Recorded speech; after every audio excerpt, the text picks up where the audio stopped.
moi je plaide pour que l'Afrique des Grands Lacs reste une priorité au niveau de l'Europe. C'est une première chose que nous devons faire.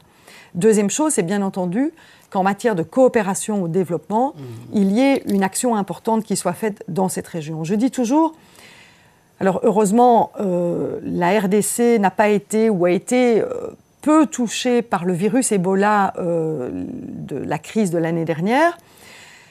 Mais pourquoi Ebola s'est si vite propagé dans ces pays d'Afrique? C'est parce qu'il n'y a pas de systèmes de santé qui sont des systèmes de santé accessibles, performants pour la population.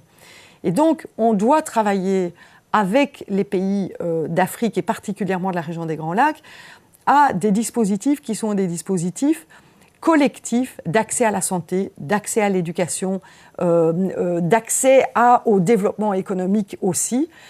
Et ça, par le biais de la coopération, on peut effectivement y travailler. Quand je parle de développement économique, ce n'est pas le développement économique, je dirais, libéral que certains prônent dans le cadre des accords de partenariat économique, mais par exemple de soutien aux petits agriculteurs, de soutien à l'agriculture familiale, de soutien aux artisans.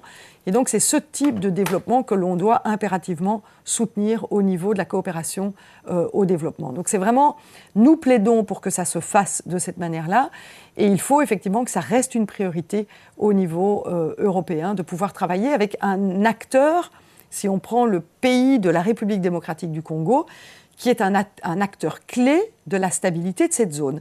Et donc, moi, je ne voudrais pas me retrouver dans 10 ans dans la même situation que ce qu'on a aujourd'hui dans le Sahel, c'est-à-dire une instabilité profonde de cette région, tout simplement parce qu'au moment où on aurait dû intervenir en action de soutien et de développement, nous ne l'avons peut-être pas fait au bon moment et au bon endroit.